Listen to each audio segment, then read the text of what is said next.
Why was she the only one without a weapon? The question seemed to hang in the air long before anyone spoke it aloud. Four Navy commandos shifted in their seats, their laughter low, their smirks obvious. To them, it was already decided. The Army advisor, this quiet woman with the calm eyes and tied-back hair, would be humiliated before the day was over. They had no idea that what they were calling weakness would soon become something they could not explain. Rachel sat in silence, her hands resting on the table, her expression unreadable. Her sidearm, the nine that had been her shadow for years, had been taken. The familiar weight at her hip was gone, leaving a hollow absence where instinct always reached. The holster felt strange, empty, almost mocking. She'd been unarmed before in places where carrying steel meant torture or death, where survival was written not in firepower but in choices made in seconds. This wasn't new to her. But to them, it was inconceivable. Whispers rippled. Richards leaned toward VGA, muttering something that brought laughter from both. Across the room, younger soldiers glanced at one another, eyes sparking with a mix of pity and curiosity. They thought they were about to witness a train wreck. What they didn't see was Major Billings, standing off to the side with a gaze that lingered on her a little too long, his jaw set as if he knew something the others didn't. And in the back, nearly invisible, a figure in dress uniform scribbled notes, their pens scratching with deliberate care. Someone was watching more closely than the rest. When Billings ended the briefing, dismissing everyone to the staging area, Rachel rose with measured calm. Inside her, a silence settled, the same silence she had always felt just before violence became inevitable. It wasn't nerves. It wasn't fear. It was the quiet recognition that once things began, nothing would stop until the lesson was finished. The commandos believed they had set the stage for her humiliation.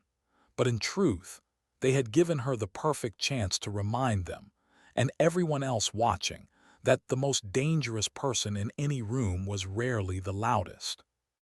The staging area outside the warehouse thrummed with energy. Every soldier and observer carried the electric tension of a crowd about to witness blood sport, though no blood would be spilled. Word had spread like wildfire through fort. Everyone knew the setup: an unarmed Army sergeant against four armed Navy SEALs. The imbalance was so absurd that the outcome seemed foregone. Rachel adjusted her gloves with methodical precision. She still had her vest, her pads, the trappings of a participant, but no rifle, no sidearm. Around her, conversation ebbed and flowed like waves against steel walls, each voice repeating the same incredulity: 4 against 1. She's got nothing. This won't last long. King, Daniels, Richards, and VGA prepared with casual arrogance. Their movements, loud and deliberate, were designed for her to hear. Bolts slamming forward, magazines locked in with theatrical force, straps tightened with exaggerated tugs. Kane, the leader, didn't even bother lowering his voice.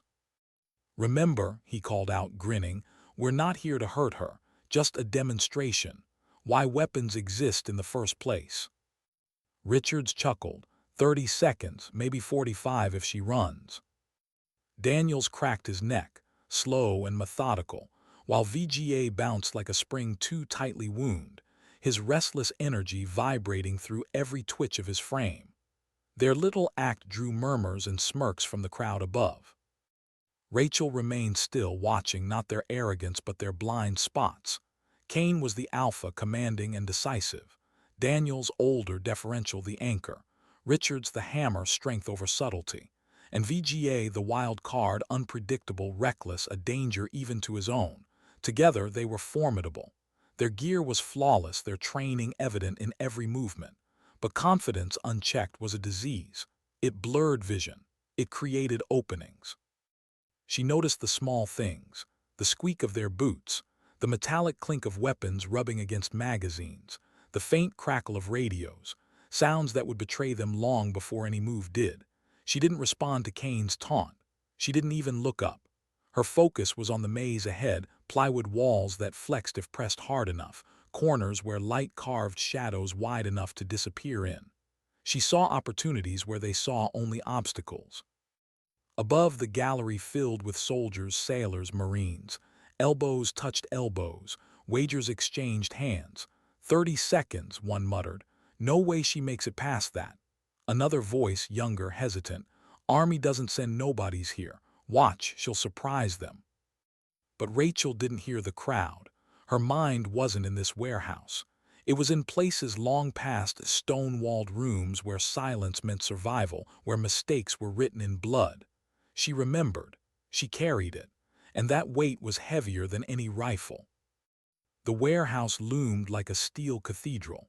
Harsh fluorescent light hummed overhead, echoing in the silence between conversations. Temporary walls carved a labyrinth of alleys and choke points. It was a place designed to punish hesitation, to strip bravado bare. Major Billings's voice cut the air through the loudspeaker, sharp and practiced. Team Alpha, stack at the entry point. Objective is the green crate in the center room. You have 3 minutes. Scenario begins on my whistle. The 4 commandos lined up at the door, perfect textbook precision. Kane in front, weapon raised. Daniels covering his shoulder. Richards watching rear. VGA, vibrating with adrenaline, pulling rear guard. Rachel stood 5 paces behind, just close enough to be part of their team, just far enough to be forgotten. Exactly where she wanted to be. Whispers from the gallery pressed down like a storm. 4 against 1, this is wrong. Kane been waiting for this chance. She won't last 70 seconds. Rachel exhaled slowly. Her stance lowered, balanced, heart rate steady. No fear, only calculation. The countdown began. 3, 2, 1. The whistle shrieked. The team surged forward, rifles snapping to angles, movements crisp, rehearsed, flawless. Rachel didn't follow, not directly. She slid off left, hugging a shadowed wall, her steps silent. They didn't notice. They didn't think to look. From above, soldiers leaned forward. Where is she going? She's flanking them. She's flanking her own team. Kane advanced, every step a statement of control. His weapon swept left, right, clearing corridors with robotic confidence. Daniels shadowed him, Richards covering, VGA tense at the back. They were a machine. A perfect, practiced machine. But Rachel had seen machines before. They broke just as easily as people. 20 seconds in, they reached the first corner, the kind of choke point that demanded discipline. VGA swung through too fast, his attention forward, blind to what followed. He didn't look back. He didn't check his 6. In combat, that mistake could mean a body bag. In training, it usually meant a lecture. Today, it meant something else entirely. Rachel was there. She appeared behind him like smoke, like a shadow made flesh. Her hand clamped the barrel of his rifle before he even knew she existed. Her other hand found his wrist, precise pressure applied to nerve and joint. Not enough to break, just enough to own him. The rifle became hers, the leverage flipping his center of gravity. A twist, a pull, and his body followed the motion. VGA hit the padded floor hard, the air rushing from his lungs in a strangled grunt. He didn't even have time to process before his weapon was gone, stripped from him with practiced ease. 32 seconds. Richard spun at the noise, rifle rising, eyes wide, but Rachel was already moving. She hooked his leg with the stolen rifle, sweeping it out from under him. His body crashed down, momentum weaponized against him. She dropped her knee into his chest, pinning him, her arm sliding across his neck in a blood choke. He tapped out frantically, out of the fight. 45 seconds. Kane froze mid-step, confusion bleeding into his face. This wasn't supposed to happen. He turned, rifle rising, but the corridor betrayed him. Too narrow, too tight. His weapon caught against the wall as Rachel slipped inside his guard, her foot hooking his ankle, her shoulder smashing into his ribs. His breath left him in a violent gasp. His rifle clattered. Hers now. She aimed before he could inhale again. Muzzle pressed to his chest. He stopped moving. 62 seconds. Daniels heard the chaos. The veteran, the one with experience enough to adapt, rounded the corner fast, low, arms spread to tackle her with brute force. Desperation, rage, Anything to end this quickly. But Rachel didn't resist. She shifted, redirected, used his momentum, his mass against him. A pivot, a hip, a lever of physics older than war itself. Daniels was airborne, then slammed to the ground, teeth rattling. She disarmed him in one fluid motion, chambering a round weapon aimed from 3 feet away. 79 seconds. The whistle blew. Silence.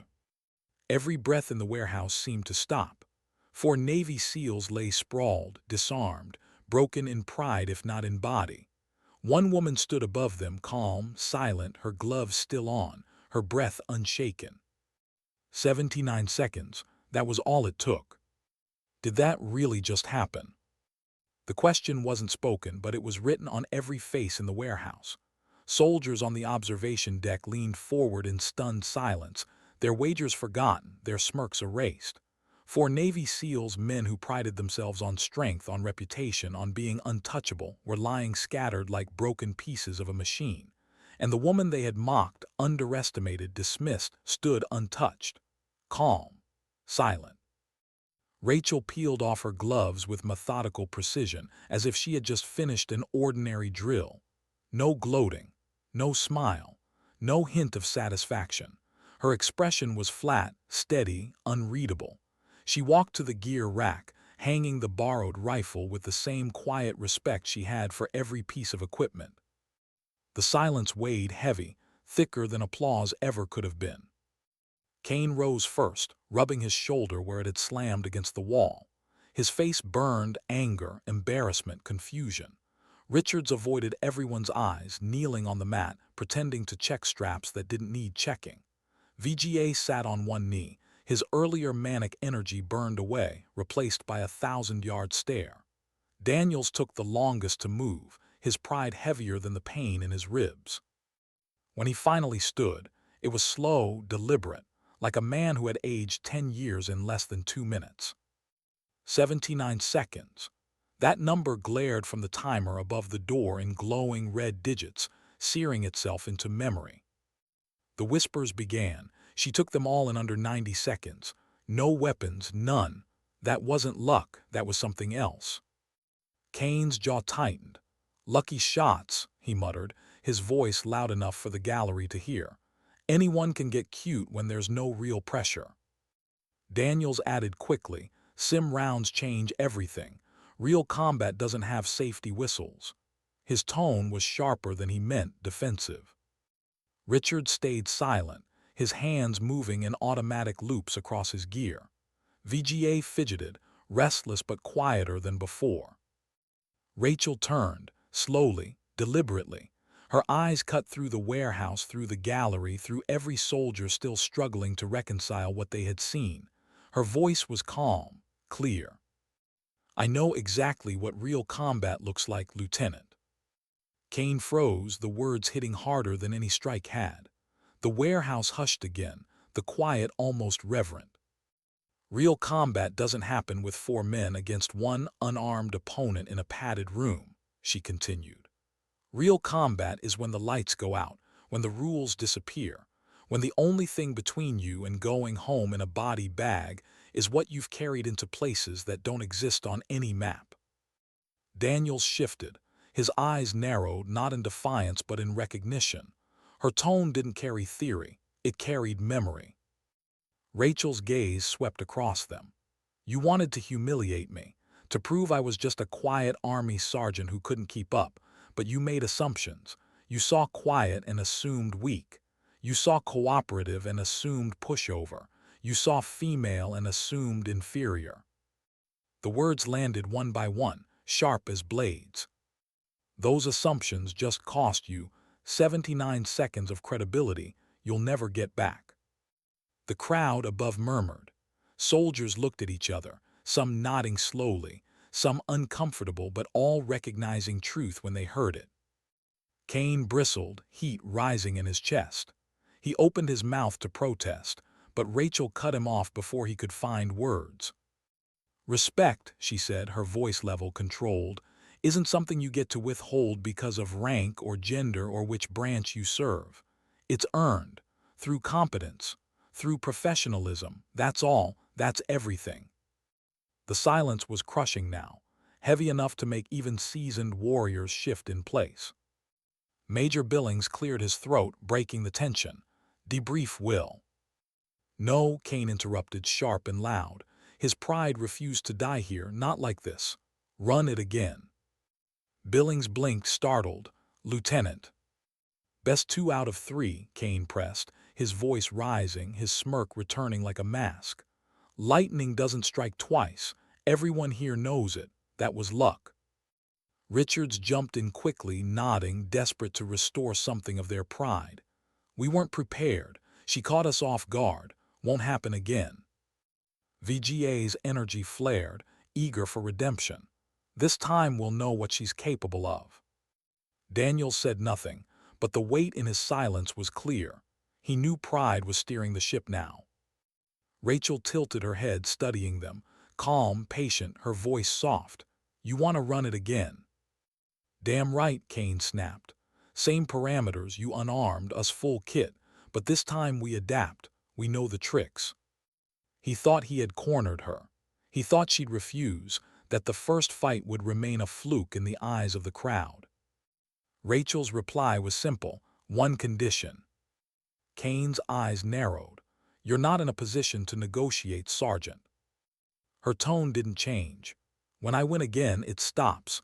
No more challenges, no more excuses. We move on to actual training, professional cooperation." "And if you lose?" Richards asked, his voice carrying a bitter edge.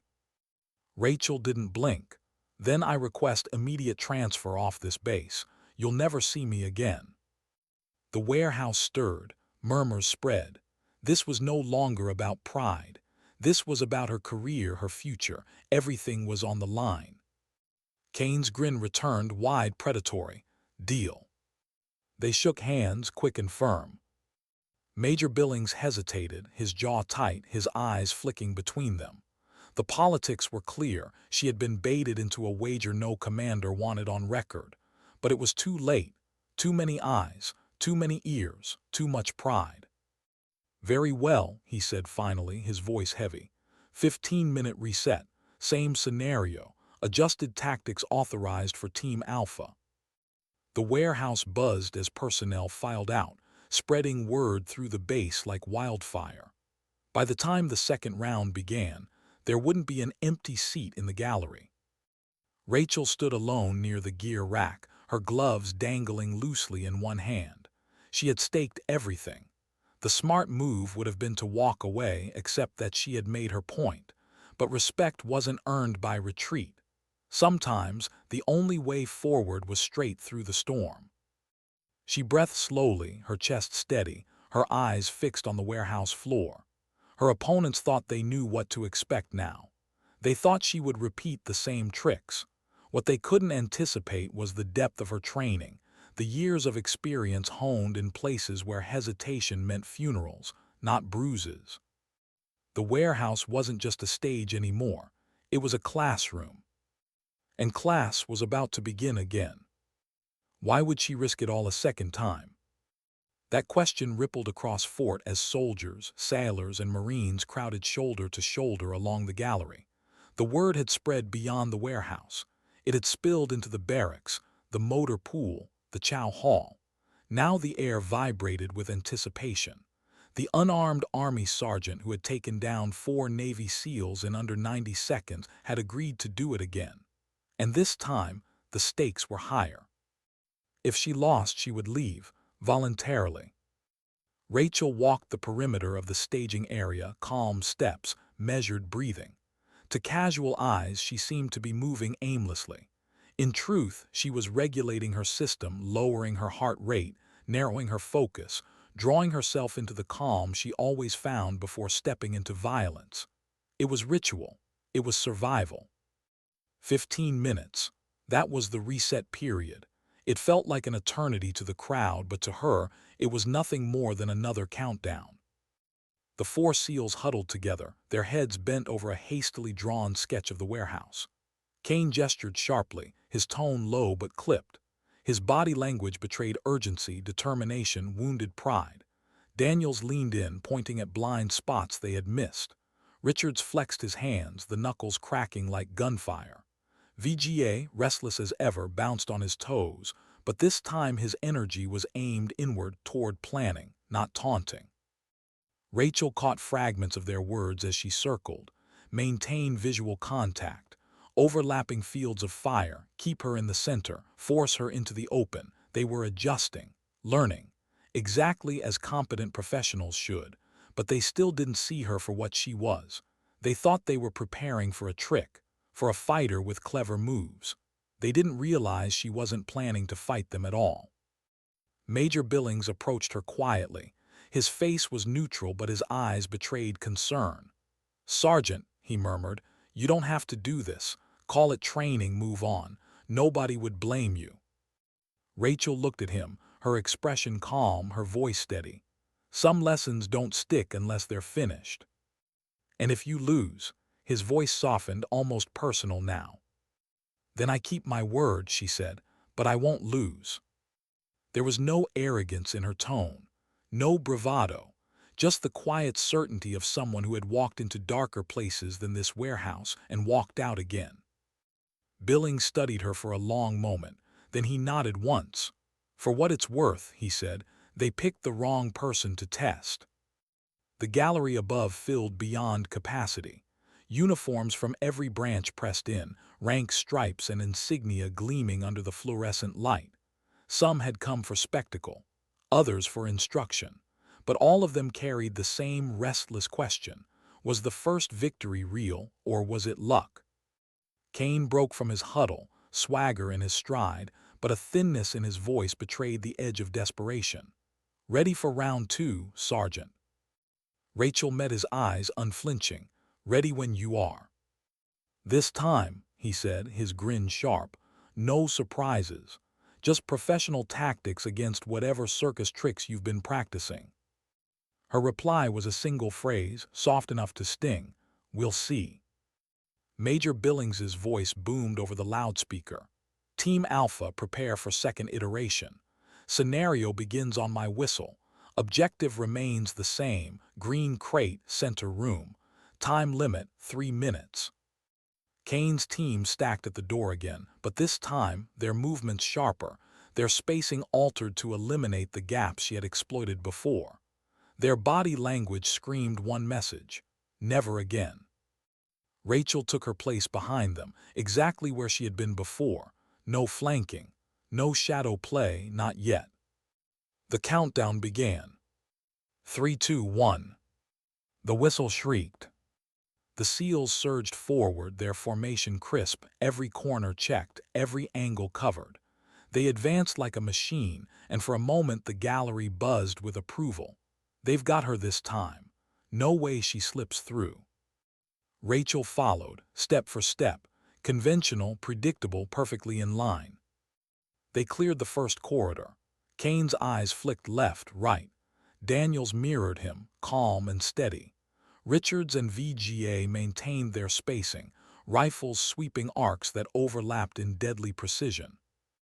And then she simply wasn't there. One step she was behind them. The next, gone. She had slipped sideways into a narrow service passage, invisible from their angles, overlooked in their frantic sketching. While they pushed deeper into the maze, she moved quietly, deliberately, toward the objective room. From above, a gasp rippled through the crowd. "She's gone. Where the hell?" "She's already flanking them." By the time Kane reached the first major intersection, Rachel was standing in the center room, her hand resting on the green crate. She didn't hurry. She didn't gloat. She simply waited, calm, as though she'd been there all along. Kane froze mid-step, his gut twisted. Something was wrong. "Clear left," he barked. No answer. He turned, eyes scanning their formation. The space behind them was empty. "Where is she?" His voice cracked through the corridors. The answer came from ahead. Rachel's voice, clear and steady, carried through the plywood walls. "I'm here with the package." The gallery erupted. Gasps, laughter, disbelief. Some clapped, some shouted. Major Billings's voice over the loudspeaker was steady, but the edge of disbelief lingered. Exercise terminated. Mission accomplished in 43 seconds. 43 seconds. Kane's face drained of color. Daniels lowered his rifle, slow, deliberate, the weight of humiliation pressing his shoulders down. Richard stared at the floor. VGA's restless energy collapsed into stunned stillness. Rachel walked out of the objective room, the green crate balanced casually in her arms. She set it down in the designated extraction zone and checked her watch like she was logging a routine drill. 43 seconds, she said, not loud, not smug, just factual. New record, I think. The gallery thundered with voices. She didn't even fight them. She just did the mission. They were guarding the wrong thing the whole time. Kane stumbled forward, his weapon half raised, his voice sharp, desperate. That's not fair. You didn't engage us. You avoided the fight. Rachel turned, her expression patient, her tone soft, as though explaining a concept to a stubborn child. The mission wasn't to fight you, Lieutenant. The mission was to secure the objective and extract within the time limit. Richard shook his head, muttering, "We were supposed to stop you." "You were," she said simply. "But you spent so much time preparing to fight me that you forgot to guard what actually mattered." The words hit harder than any chokehold. Daniels cleared his throat, his voice rough but honest. "That was well played, Sergeant." Rachel inclined her head slightly. "Thank you, Chief." Kane's hands shook. His pride screamed for a retort, for anything to erase the humiliation of losing twice. But his words tangled in his throat. Rachel's eyes softened just slightly. "In the first exercise, you wanted to see if I could fight unarmed. I showed you. In the second, you wanted to see if I could repeat it. Instead, I showed you something else. Tactical superiority isn't about fighting better. It's about understanding the mission better." Her voice dropped, quiet but sharp. "You spent 43 seconds fighting the wrong battle. I spent 43 seconds winning the right one." The silence that followed was heavier than applause. Soldiers in the gallery nodded slowly, exchanging glances that carried respect, awe, and the uncomfortable recognition of truth.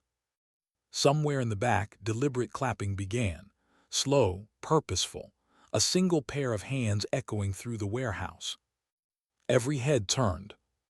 A tall man in dress greens leaned against the railing, silver eagles on his chest catching the fluorescent light. "Colonel." His voice carried, calm and commanding. "Didn't expect to see Falcon back on the training mats." The word Falcon hit the warehouse like a shockwave. Kane's head snapped up, confusion twisting to disbelief. Daniels froze. Richards blinked. VGA's eyes widened. Falcon wasn't a nickname. It was a call sign. The kind earned in places where maps were blank, where missions never made the news, where failure meant funerals and success lived only in silence. Rachel's posture shifted ever so slightly, a flicker of recognition, of respect. "Been a while, sir," she said quietly. And in that moment, the four SEALs realized just how badly they had miscalculated. Who was Falcon? The question rippled through the gallery, spreading in a wave of whispers and sharp intakes of breath.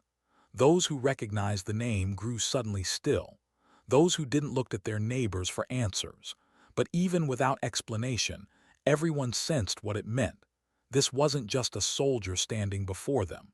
This was someone whose reputation had walked into the room long before she had. Colonel descended the metal steps with the kind of presence that made men stand without being told. Every boot fall echoed, slow and deliberate, punctuating the silence. The warehouse that moments before had been buzzing with disbelief now seemed to hold its breath. He reached the floor and stopped a few feet from Rachel.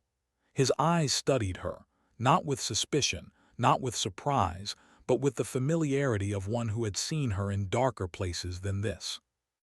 "Been a while," Sergeant said, his voice carrying easily. Rachel's reply was quiet, almost intimate despite carrying to every corner of the room. 10 years, sir." The colonel's gaze shifted toward the four SEALs. His tone sharpened, the warmth evaporating. You might want to know that Staff Sergeant here served as primary close-quarters combat instructor for a NATO task force specializing in neutralizing multiple armed opponents in confined spaces. That was nearly a decade ago, back when some of you were still learning which end of the rifle pointed forward. Kane's face went rigid. Richard swallowed hard. VGA's restless energy evaporated into stunned stillness. Daniel's weathered features tightened, the calculation in his eyes betraying recognition of something he should have known all along. Let the words sink in before adding. Some of the techniques you use today, the very drills you've built into your muscle memory, come from her. She was writing doctrine while most of you were still proving you could follow it. The weight of it settled like lead. Daniels broke the silence first, his voice lower, almost reverent. The protocols. Rachel's eyes flicked to him, among others. Nodded, yes, Chief. The same methods you've been teaching your operators. She helped design them. She's been walking this ground longer than you've been mapping it. The SEALs shifted, pride wilted, anger faltered. What remained was something heavier, shame. Kane finally spoke, his voice strained. Sir, we didn't know. Gaze cut to him like a blade. Didn't know what, Lieutenant? That competence doesn't always announce itself with a parade. That the most dangerous people in the room are often the ones who never need to prove it. Kane dropped his eyes. His voice carried further, now aimed at everyone watching. Respect is not given because of rank, or gender, or branch. It's earned through demonstration, through consistency, and it can be lost just as quickly through arrogance. The gallery was silent, every word etching itself into memory. Rachel stood still, her posture steady, her expression controlled. She didn't need to add to the colonel's words. She had already spoken with her actions. Turned back to her, his tone softening again. Good to have you here, Sergeant. This base needs instructors who can do more than talk theory, who can still show why the techniques matter. Thank you, sir, Rachel replied, her voice carrying the same professional calm it always had. Then the colonel's attention returned to the four commandos, his expression sharpening once more. As for you, you'll clean every training mat in this facility, properly, by hand, tonight. The punishment wasn't cruel, but it was pointed. Everyone knew what it meant, humility, a lesson in respect carried out in bleach and sweat. Daniels answered first, crisp and professional, yes, sir. Richards echoed quietly, yes, sir. VGA nodded. Kane forced the words past clenched teeth, yes, sir. The colonel gave one last look across the warehouse, his gaze sweeping the gallery, the instructors, the teams. Let me be clear, he said. Staff Sergeant has more practical combat experience than most of you will gain in your entire careers. Anyone with doubts about her qualifications is welcome to discuss it with me personally. No one spoke. Turned, his boots striking the floor with sharp finality as he walked out, leaving silence in his wake. The moment he was gone, the atmosphere shifted. Whispers swelled again, but they were different now, less mocking, more reverent. The word Falcon spread like fire, and respect, the kind that couldn't be faked, settled in its place. Rachel collected her gloves, sliding them into her pack with the same calm precision she had shown from the start. She didn't look at the SEALs. She didn't need to. Their lesson had already been delivered. Behind her, supplies clattered as Daniels, Kane, Richards, and VGA gathered buckets and brushes, preparing for their assigned task. Their conversation was muted, but fragments carried through the cavernous warehouse. Protocols, we've been training on her methods for years. She dismantled us in under 90 seconds, and then beat the mission in 43. She's been doing this longer than we've been alive in the field. The arrogance that had carried them into the first fight was gone. What remained was respect, though reluctant, and the beginnings of humility. Rachel didn't linger to listen. She stepped out into the evening air, her stride steady, her face calm. Around her, passing soldiers nodded not just polite acknowledgement but recognition. Respect. A shift in the air. The quiet army sergeant who had arrived as an afterthought was no longer invisible. She walked on, her thoughts quieter still. Respect wasn't a prize to be demanded. It wasn't loud. It wasn't prideful. Respect lived in competence, in silence, in the steady willingness to prove yourself again and again until the lesson no longer needed to be taught. And sometimes, dignity didn't speak at all. It simply acted. How do you work with men who just tried to break you? That was the question hanging in the air 3 days later, as Rachel walked into the morning briefing. The warehouse fights had already hardened into legend. Stories traveled faster than orders across a base like Fort, and now everyone seemed to know the tale. The quiet army sergeant who dismantled 4 Navy SEALs in 79 seconds, then completed their mission in less than half that time. But legends came with a price. Respect, yes, but also expectation. The moment she entered the room, conversations dipped, heads turned. Soldiers who once dismissed her now watched closely, curious, cautious. Some nodded as she passed. Others avoided her eyes as though unsure whether to treat her as a comrade or a myth. There was a chair waiting at the front of the room, not because she had claimed it, but because no one else dared sit there. Respect wasn't always spoken. Sometimes it was a silent gesture, an unspoken acknowledgement. She took her seat, calm, focused, professional. Across the room, Kane, Daniels, Richards, and VGA were already present. They were quieter now. Their gear was perfectly arranged, their posture sharper. No jokes, no smirks. They felt her presence the way a man feels the sting of a scar, a reminder etched into memory. Major Billings entered with his usual precision. The screen behind him lit up with maps of a simulated urban sprawl. His voice was even, practiced, but Rachel noticed the faintest flicker in his eyes, curiosity, maybe even caution. The fallout from the warehouse had reached higher than anyone admitted. Today's exercise, Billings began, is multi-team coordination in urban environments. 3 objectives, 4 teams, overlapping areas of operation. Success depends on communication, adaptability, and coordination. He let the words hang, scanning the room. Individual heroics will not win this scenario. Tablets pinged softly as assignments updated. Rachel glanced at hers, Team Charlie, leader. She scrolled down, reading the roster. Her eyes paused. Kane, Daniels, Richards, VGA. The irony was too sharp to be coincidence. Someone in command had decided the best way to resolve tension was not to separate them, but to bind them together, to see what happened when pride and humility shared the same fire. When Rachel looked up, 4 pairs of eyes were already on her. Kane's expression was unreadable, pride warring with recognition. Richards shifted uncomfortably, his earlier bravado replaced by something closer to uncertainty. VGA fidgeted but didn't speak. Daniels leaned forward slightly, studying her with the weary eyes of a man who had seen enough to know when he was outmatched. Kane broke the silence. His voice was steady, but it lacked the sharp edge of before. "Sergeant, what are your initial thoughts on the objectives?" It was a professional question. No smirk, no bite, an olive branch however stiff. Rachel tapped her tablet. Timelines tight. Multiple objectives mean splitting into smaller elements while maintaining coordination. Communication protocols will be critical. Daniels nodded, leaning closer. Standard comms may not cut it with this level of complexity. How do you want to handle command and control? His tone carried respect, genuine, the beginning of something.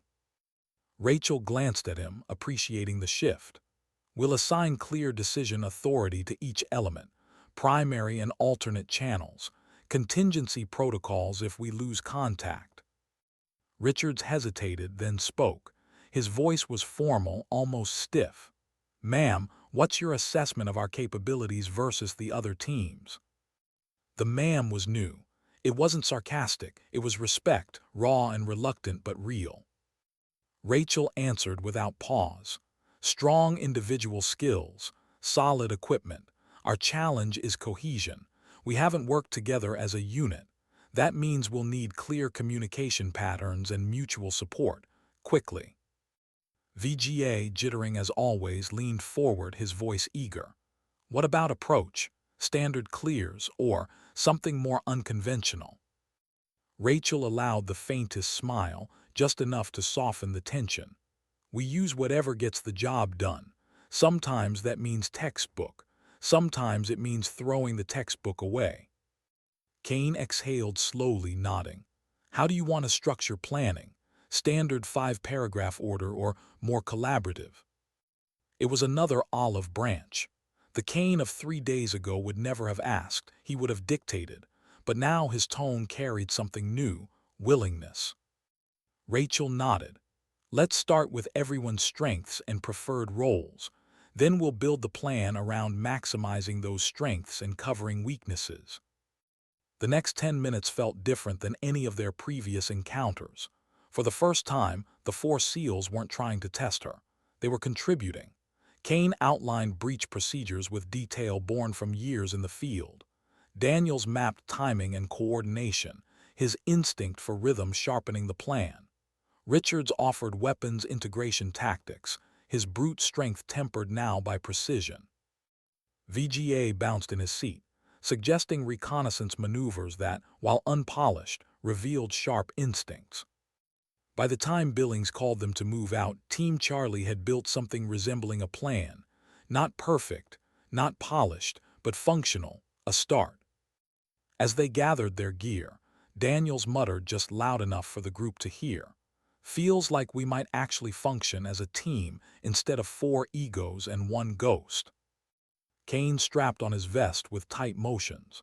Different dynamic when everyone's actually trying to succeed instead of prove something. Rachel said nothing, but inwardly she allowed herself one quiet thought. Maybe this wasn't about proving herself anymore. Maybe it was about building something better. The staging area buzzed with activity. 4 teams prepared to deploy. Alpha, a squad of Marine Raiders. Bravo, Army Rangers with Air Force specialists. Delta, a mixed bag of younger operators. And Charlie, her team, the one everyone was watching. Whispers trailed through the crowd. Think they'll implode or dominate. Falcons leading them. That changes everything. Rachel ignored it all. Focus was everything. Billings's voice carried across the room. 5 minutes to launch. Remember, coordination and adaptation. This is not about individual glory. She caught his glance, quick and sharp, in her direction. It wasn't a warning, it was curiosity. Rachel keyed her comms. Charlie, sound check. Kane's voice was crisp. Charlie 1, comms good. Daniels followed. Charlie 2, 5 by 5. Richards, Charlie 3, clear. VGA, Charlie 4, good copy. Rachel's voice closed it.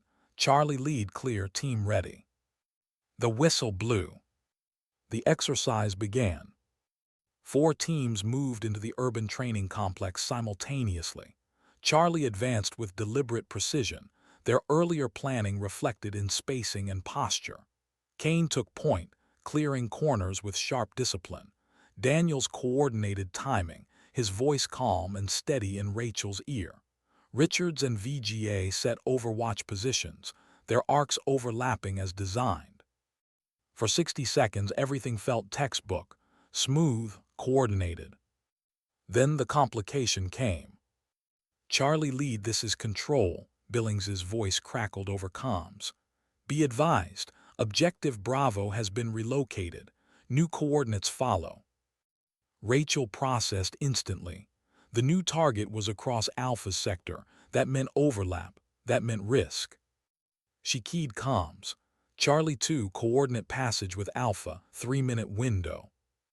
Roger, Daniels replied, already on the line with the Marine team. His calm tone smoothed the potential conflict before it could escalate. Kane adjusted their formation seamlessly, his voice low, steady. Richards and VGA shifted positions without hesitation. The coordination was real now, no hesitation, no arguments. When they reached the new target building, Rachel issued assignments. Charlie 3, Charlie 4, overwatch on sectors 7 and 11, maintain visual contact. Kane, prepare breach. Daniels, control comms with adjacent teams. Their responses came fast, professional, crisp. The breach went like clockwork. Kane's movements precise, opening opportunities without compromising security. Richards and VGA scanned their sectors, intercepting complications injected by exercise controllers. Daniels maintained constant communication with Alpha and Bravo, weaving their efforts together. Rachel watched it all unfold. Her orders were minimal, her voice steady, her instincts sharp. The team didn't just move, it flowed. Objective secured, Kane reported. Package retrieved. Outstanding, Rachel replied. Charlie team moved to extraction. The exercise ended minutes later. Charlie had not only completed their mission, but had assisted 2 other teams when complications them down. Billings approached during debrief, his face carrying something rare, satisfaction. Team Charlie, outstanding coordination. Exactly what we want to see. Individual comments later, but collectively, you set the standard today. Kane blinked, surprised. Daniels nodded. Richards exhaled slowly. VGA beamed, barely able to contain himself. Rachel simply inclined her head, professional, calm. The crowd that had once smirked at her now watched with something else in their eyes, respect. And for the first time since arriving at Fort, Rachel felt it wasn't just earned, it was shared. Why did she hate the name Falcon? It was a question Rachel asked herself that night as she sat alone in the dim barracks room. The others were gone, some at the gym, some nursing their pride at the bar, some asleep already. But she remained, elbows on her knees, the hum of the bass barely audible through the walls. The word had followed her all day, whispered in corridors, spoken in passing conversations. Falcon. She had worn it once with pride, years ago, back when it had meant something different. The nickname had been given, not chosen. In places far from here, under skis that never made the news. They called her Falcon because she watched from above, patient, calculating, precise, and then struck only when the moment demanded. Cold to some, ruthless to others, but always effective. And for a time she believed it. Believed she was the bird of prey, sharp-eyed, detached, untouchable. Until the day she was. She closed her eyes and the memory pressed in, sand choking the air, heat shimmering over twisted metal, the echo of a radio screaming for medevac. She saw faces, names. Some she had saved, others she hadn't. The mission had been marked a success in the report, but the weight of it lived inside her like shrapnel too deep to remove. Falcon hadn't felt like a symbol of precision after that. It had felt like a mask, a way to hide the fractures. Her hand rubbed the scar on her left forearm, a reminder of the blast that should have ended everything. It hadn't, and sometimes she wondered if surviving had been a gift or a punishment. The door creaked softly. Daniel stepped in, quiet, respectful. He carried 2 mugs of black coffee, steam curling in the dim light. Without a word, he set one on the table and took the chair opposite her. Rachel studied him, his weathered face lined with years of service, his eyes tired but honest. Daniels wasn't Kane, all pride and bravado. He wasn't Richards, all muscle and impulse. He wasn't VGA, all fire and twitching energy. Daniels was something rarer, steady. He sipped his coffee, letting the silence stretch. Finally, he spoke. Falcon. Rachel's jaw tightened. Don't. He nodded slowly, taking the correction without offense. You don't like the name. No. He leaned back. Funny thing about call signs, some wear them like armor, others like shackles. Rachel didn't answer. Daniel set his mug down. His voice lowered, more personal now. Look, I don't know what you've been through, I don't pretend to, but I know the look. Seen it in men who came back from missions they never talk about. Seen it in the mirror once or twice. Whatever Falcon means to you, it isn't just pride, it's pain. Her eyes flicked to him, sharp, cautious. He raised a hand slightly, not to silence her but to ease the tension. You don't owe me your story, or anyone's, but I'll tell you this, the guys, Kane, Richards, even VGA, they're talking different now. Less trash, more respect. You earned that twice over. And the thing that's changing them is Falcon, it's Rachel. The words caught her off guard. She masked it quickly, but inside something shifted. Daniels continued. We follow call signs, we follow legends, but in the end what keeps men alive out there isn't a name, it's trust, and trust only comes when we see the person, not the myth. Rachel let out a slow breath.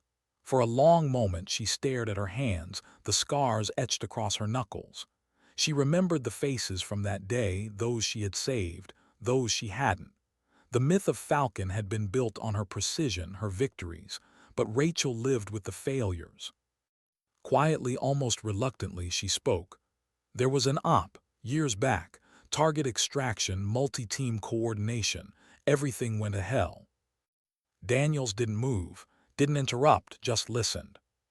We got the target out. On paper, that was success. But the cost, she shook her head. Good men, better than me, they didn't make it. I carried the mission out, but I couldn't carry them.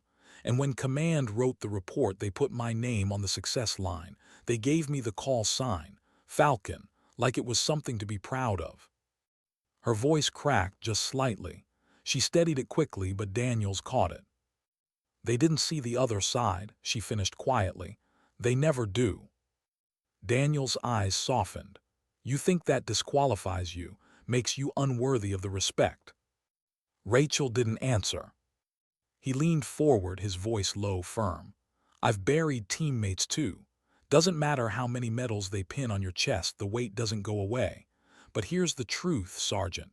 The men who follow you, they don't follow Falcon. They follow the one who carries the weight and still stands. That's rarer than skill. That's what earns respect.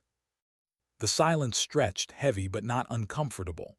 Rachel stared at the steam curling from her untouched mug, the bitter scent filling the room. Slowly, she nodded once. Daniel stood, picking up his cup. We've got another exercise at 600. Don't stay up too late or you'll make me look bad. She almost smiled, almost. When he left, the room felt different. The shadows weren't as sharp. The silence wasn't as heavy. Rachel finally lifted the mug, the coffee now lukewarm, and drank. Bitter, strong, real. Maybe that was enough. The next morning, the team moved out again. The training grounds were drenched in fog, visibility low, the kind of conditions that stripped away technology and forced reliance on instinct. Rachel led, her voice steady over comms. Kane followed without protest. Richards moved with discipline. VGA, though restless, held his arc without deviation. And Daniels, calm as always, kept the rhythm. For the first time, Rachel realized she wasn't fighting them anymore. They weren't doubting her. They weren't testing her. They were moving together. Something fragile, something rare, had begun to form. Trust. What happens when training stops being training? That question burned in Rachel's mind as she adjusted her headset in the pre-dawn chill. The training complex loomed ahead, a mock city of crumbling facades and concrete shells designed to mimic the chaos of urban. Normally, she would have treated it as another scenario, another drill, another chance to sharpen skills. But this morning, something felt different. Major Billings's briefing had been short, almost too short. Full mission profile, multi-objective, time-sensitive, civilians in play, enemy irregulars embedded, adapt to injects, expect the unexpected. His eyes had flicked toward Rachel just for a moment before moving on. She'd seen that look before. It was the look commanders gave when they knew something more than they were saying. Kane muttered as he checked his gear. Feels off, too much emphasis on improvisation. Usually they spoon-feed injects, not just toss us in. Daniel said nothing, but Rachel saw the tension in his jaw. Richards pulled straps tight across his vest, his movements sharper than usual. VGA fidgeted, restless as ever, but beneath his energy there was unease. They all felt it. The whistle blew. Team Charlie moved. They advanced through the fog-soaked streets, their boots crunching on gravel, rifles sweeping arcs across broken windows and shadowed alleys. For the first 5 minutes it was textbook, exactly what you'd expect from seasoned operators. Rachel issued minimal commands, her voice calm, her orders precise. They cleared buildings, secured sectors, marked civilians with coded armbands, neutralized simulated threats. Smooth. Controlled. Then the first explosion tore through the silence. It wasn't a simulation charge. Rachel knew the difference instantly. The concussion rattled her chest, dust spraying down from the upper floors of the mock city. Smoke curled into the street. Kane swore under his breath. That wasn't in the script. Billings's voice crackled over comms, too calm, too clipped.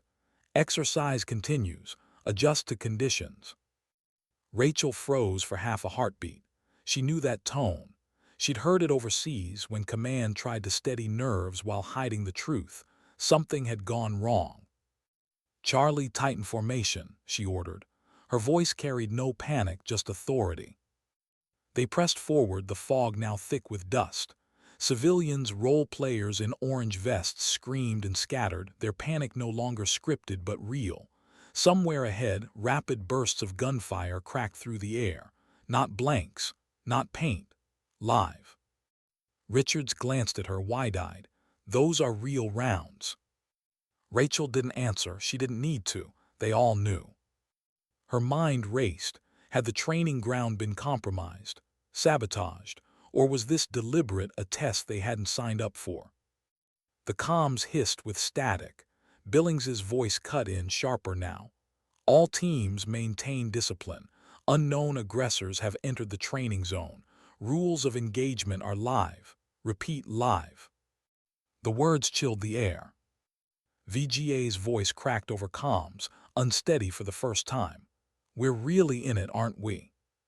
Yes, Rachel said, her voice steady. Stay sharp, follow orders, we'll get through this. They advanced carefully, every shadow now suspect, every doorway a potential ambush. Kane took point, his earlier bravado hardened into grim determination. Daniels coordinated comms with other teams, his voice calm despite the chaos. Richards scanned the rooftops, his bulk shifting with surprising precision. VGA covered the rear, his usual energy sharpened into focus. Rachel moved with them, her instincts alive, her senses stretched to every sound, every vibration in the ground. The city wasn't just a training ground anymore. It was a battlefield. The first contact came sudden and brutal. 3 masked burst from a side alley, AKs flashing in the dim light. Rachel shouted, "Cover right." Kane dropped instantly to one knee, firing controlled bursts. Richards pivoted, laying down suppression. VGA's voice cracked once, then steadied as he engaged, his rounds precise. Daniels relayed their contact report calmly over comms. Rachel moved without hesitation, flanking left, her rifle steady. 2 of the assailants went down fast, precision shots finding center mass. The third broke, fleeing deeper into the city. Push, Rachel ordered. They advanced, their formation now, fear transmuted into discipline. But inside, Rachel's thoughts burned. This isn't random. This is orchestrated. Whoever had breached the exercise had done so with purpose. Minutes stretched into hours as they fought through the mock city. Each block brought new threats, ambushes, IEDs, panicked civilians caught in the crossfire. The SEALs, once fractured by pride and arrogance, now moved as one under her voice. Kane covered her flanks without hesitation. Richards checked her 6. VGA, jittering with adrenaline, followed orders with laser focus. Daniels kept the tempo, coordinating not just their team but adjacent ones when comms broke down. Trust wasn't a question anymore. It was survival. At one point, Richards caught a round in his vest, the impact slamming him against a wall. His breath whooshed out, panic flickering across his face. Rachel was there instantly, dragging him to cover, her hand gripping his shoulder. "You're good. Stay in the fight." He nodded, grimacing, and rose again. Later, Kane froze at an intersection torn between two sectors. Rachel didn't hesitate. Left is a feint, right is real with me. He followed without question. Seconds later, an IED detonated in the left corridor, the shockwave rattling their teeth. He didn't argue, didn't doubt, just gave her a glance, sharp, grateful, wordless. Hours later, they reached the extraction zone, battered, exhausted, but alive. The other teams staggered in, their numbers thinner. Bravo had lost 2 men. Delta had taken heavy injuries. Even Alpha, the proud Marine Raiders, limped back bloodied. Charlie intact. Major Billings met them at the perimeter, his face pale, his voice tight. Debrief later. For now, good work. You brought them all back. Kane dropped onto a crate, his chest heaving. Richards leaned against a wall, sweat soaking through his vest. VGA collapsed onto the gravel, staring at the sky. Daniels, weary but composed, stood beside Rachel, silent as ever. She removed her helmet slowly, letting the cool air wash over her. Her hair clung damp to her forehead, her face streaked with dust. She looked at her team, not rivals, not enemies, but brothers now. They met her eyes. Kane first, his pride stripped away, his voice rough. We wouldn't have made it without you. Richards nodded, still catching his breath. Not even close. VGA, lying on his back, muttered, Falcon, huh? Now I get it. Rachel didn't correct him this time. She just let the name hang in the air, softer now. Not a mask, not a burden, maybe something else. Daniel spoke last, his voice quiet, steady. We trusted you, and you carried us through. Rachel didn't answer right away. Her eyes swept the horizon, the mock city still smoldering in the distance. She thought of the names, the faces, the weight she carried from the past. And then she looked back at them, these 4 men who had once tried to humiliate her, and who now sat alive because of her. Her voice was calm. That's what trust is. It doesn't shout, it doesn't demand, it just holds the line when everything else breaks. The words settled over them, heavy and true. For the first time since she had returned to uniform, Rachel felt something she hadn't allowed herself in years. Hoping. What does strength look like when no one is watching?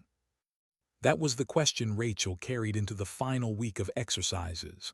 Fort buzzed with stories of the live fire incursion, how Team Charlie had emerged intact while others had faltered.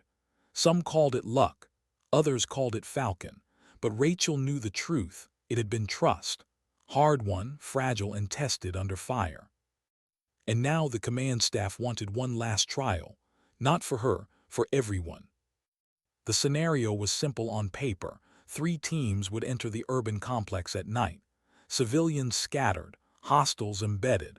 The mission, secure and evacuate the non-combatants before extraction. Unlike the chaos of the week before, this one was strictly controlled. No live intrusions, no unexpected explosions, just training.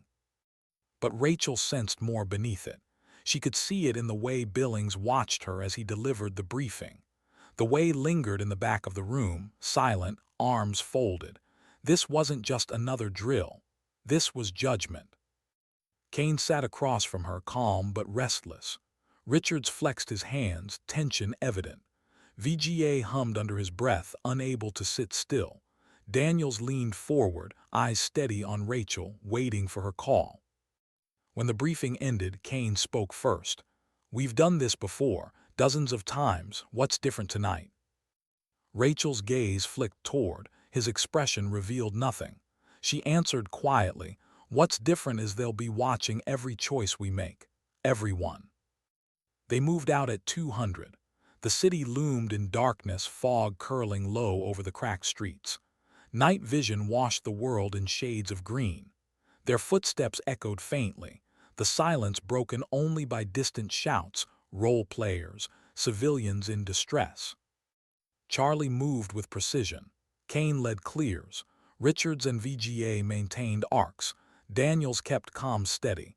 Rachel watched, directed, adjusted. The first civilians were easy. A family of 3 huddled in a basement. their fear convincing enough to make the simulation feel real. Charlie secured them, marked their arms, moved them toward the extraction route. Then came the complication. A group of civilians refused to move. 6 role players barricaded in a makeshift shelter, one shouting in broken English, "We stay, too dangerous outside." Kane exhaled sharply. "Standard protocol says we mark location, move on." Daniels shook his head. "Extraction requires physical evacuation. They don't leave, we fail." Richards muttered, "Then we drag them out. Orders are orders."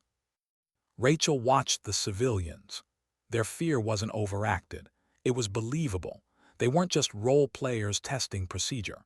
They were a mirror, a reminder of the real people she had seen overseas, clutching children, refusing to move even when fire chewed through their homes. She lowered her weapon slightly, voice soft.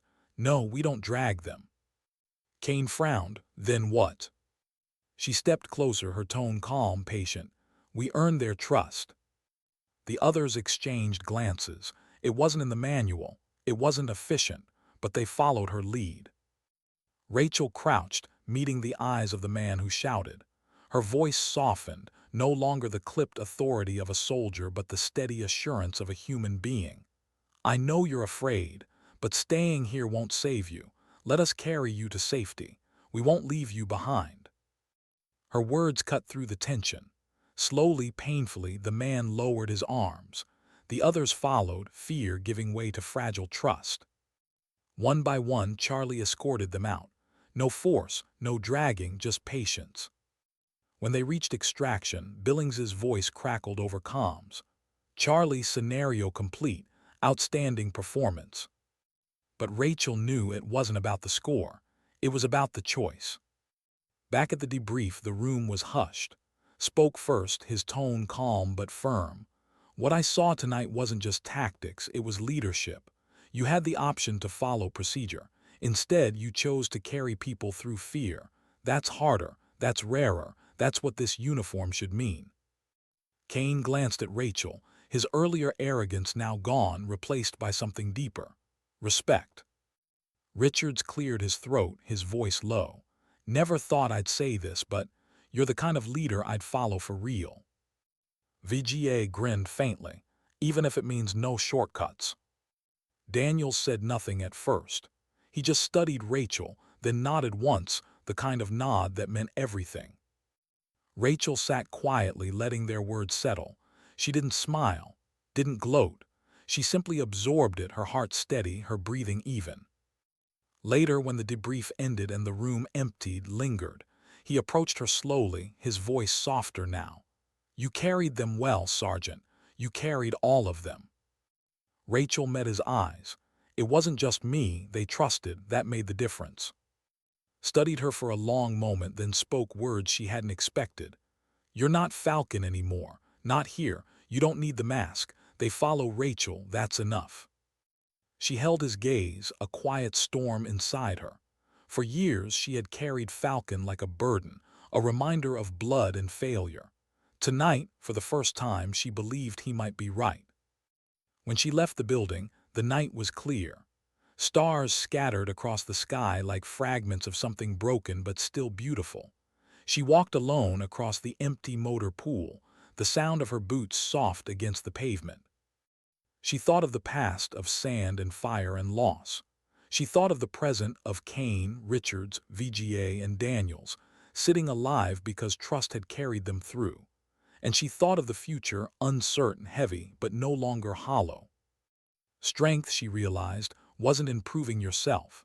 It wasn't in fighting harder or faster or smarter. Strength was in carrying others, even when your own weight threatened to break you. Sometimes dignity doesn't speak. It simply acts. And when it does, the world changes quietly. One life, one choice, one act of trust at a time.